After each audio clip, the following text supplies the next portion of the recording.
Remember those sleepovers growing up where you and your best friends would stay up late, eat pizza, and play for hours on end? Well, that's not this list. Here are 10 games that made us rage quit and end lifelong friendships.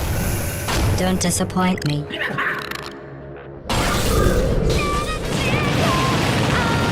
Super Smash Bros. Super Smash Bros. Is a game of spectrums. You either have someone that can destroy you with Wii Fit Trainer on a rundown controller, or someone that's spamming smash attacks in the corner.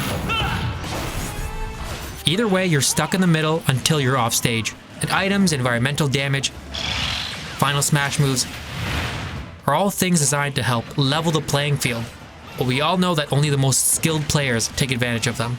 Writing this list definitely gave us PTSD about missing that final smash ball to memories of this.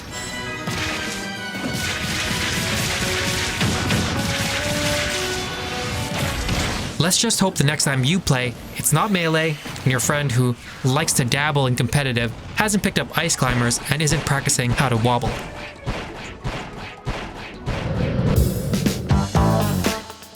Number 2, Overcooked. In need of a game to see if you and your significant other can survive anything? Welcome to Overcooked. There's nothing like yelling, "I need a onion," to see if you two will have the strength and communication to make it in the real world.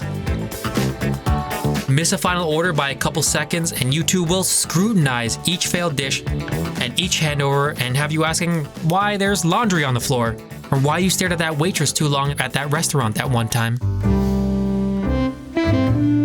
And just to reinforce the point that this game is not meant to be played alone, the single player is like going to brunch and the farmer's market by yourself on a Sunday morning. Terribly lonely.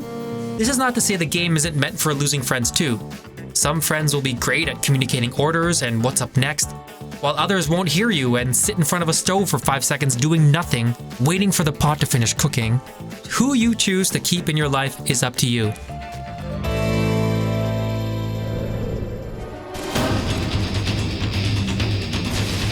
Number 3, Call of Duty. Once upon a time, friends would gather in the same home, put down their Blackberries, and play split-screen first-person shooters. Also at that same time, one friend, one special friend, would look at your screen to see where you are and use that information to kill you. That person is a cheater. Now, we can't say with any certainty if that friend, Jason, is still around to play Call of Duty, but they're definitely not playing with us anymore. Honorable mention for these games include Halo, GoldenEye 007, Perfect Dark, Gears of War, Time Splitters, and Medal of Honor.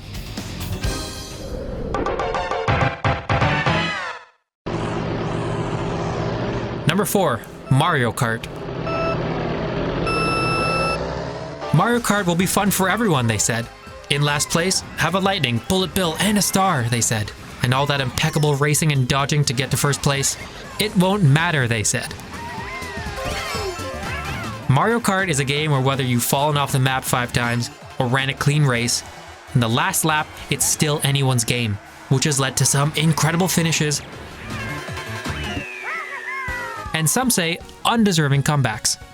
Now, we will note that this feeling that anyone can win may have started around the Wii era, where instead of the thin tracks and hairpin turns, they opted for wide roads and a mass appeal for all types of gamers.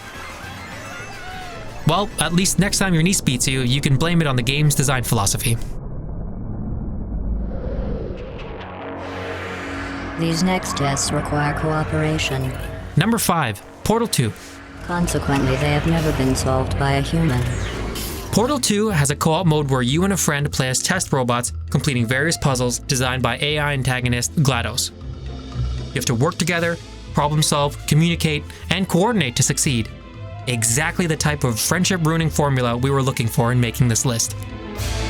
It's just so tempting to throw an errant portal and send a friend to their doom. But even when you guys decide to play seriously, some of the puzzles are so cleverly designed that it takes every ounce of patience, timing, and smarts from the both of you that when you get stuck, all you can do is blame each other and start bickering. And if that's not enough, the game is so meta that GLaDOS just starts messing with you both. Well, that concludes the motivational speech. Go get her. Now, while you may get there in the end, we'll forgive you if you said something you regret along the way. Don't disappoint me. Number 6. Farmville. Farmville was very close to being an honorable mention, but the game had a way of ruining friendships like no other on this list. Let's recap. Farmville was a flash farming sim found on social media sites like Facebook and MSN. Players begin a farm, they use XP and farm coins to grow their farm and get bigger and better harvests. The crux of Farmville's problems start here. If you want to improve quicker, you can do so by contacting your friends or paying for it in real-world cash. With no one wanting to spend real money, and given that helping a friend's farm helps your own, every Farmville player began to reach out to everyone. Farmville developers thought this was a good way to recruit players, but it ended up turning 2009 Facebook feeds into a blinding list of annoying Farmville requests. It's no wonder Time Magazine called the game one of the worst 50 inventions of the decade. Thank you, Time Magazine. We agree.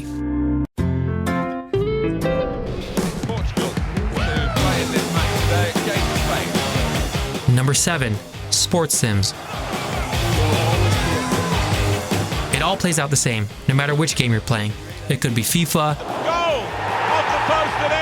Madden, NBA 2K, or NHL. It's always torture in the name of showboating. Most of the time, it's all in good fun.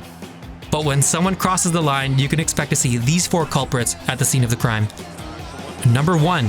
Gratuitous replays. Number 2. Savage goalie or goalkeeper plays. Number 3. Last second wins. And number 4. Celebrating until it's not fun anymore, until it gets funny again. Sometimes it's being a sore loser, and other times it's being a sore winner. But either way, when the showboating starts to feel personal, that's when friendships get tested the most.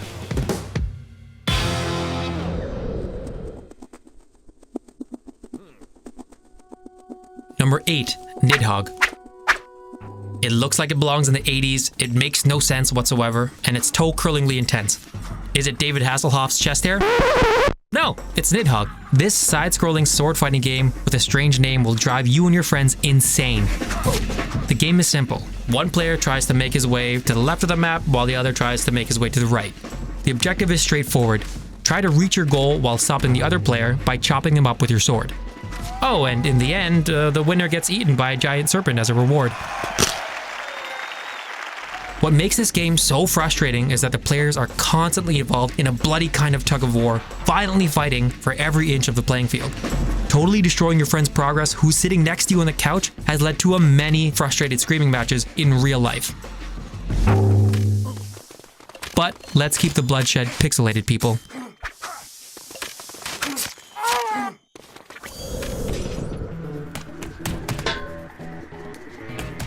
Number 9. Gang Beasts. In Gang Beasts, your objective is to throw all of the players off a ledge and to their deaths. It's basically that scene from Lion King where Mufasa dies. Long live the king. This is one of those games where you get good by being evil. No princesses to save, no big bad boss to defeat. Just screw your friends over before they screw you over, and you can call yourself a winner. And though the game is colorful and has a silly vibe, it's very intense. Play the game long enough and it devolves into pudgy oaths filled with grudges and resentment. Maybe we should call it Politics Simulator. On to the next game.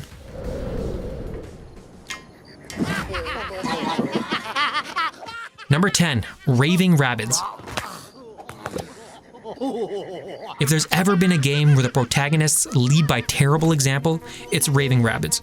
They're full of charisma and evil, but they're also fluffy, which makes them easy to forgive. Across a scala of party game releases, Raving Rabbids has cemented their position in the game's mascot pantheon. They've outshone their origins that some people forget that they came from the Rayman series. As it goes with party games, you can always count on it getting heated and mean. And this is exactly the kind of vicious, stupid fun the Rabbids endorse. You might race around in a shopping cart, cruelly transporting a cow, or a minute later, you're hurtling said cow into the air for no reason at all. Whatever you do, the Rabbids are there to goad you into doing something horrible. And though the mini-games are plentiful and well thought out, it's the constant taunting and sick humor that causes an atmosphere that might cause you to lose friendships. These games are sure to get your blood pumping, If we had to make a second list, what game should be in it? If you enjoyed the video, please like and subscribe.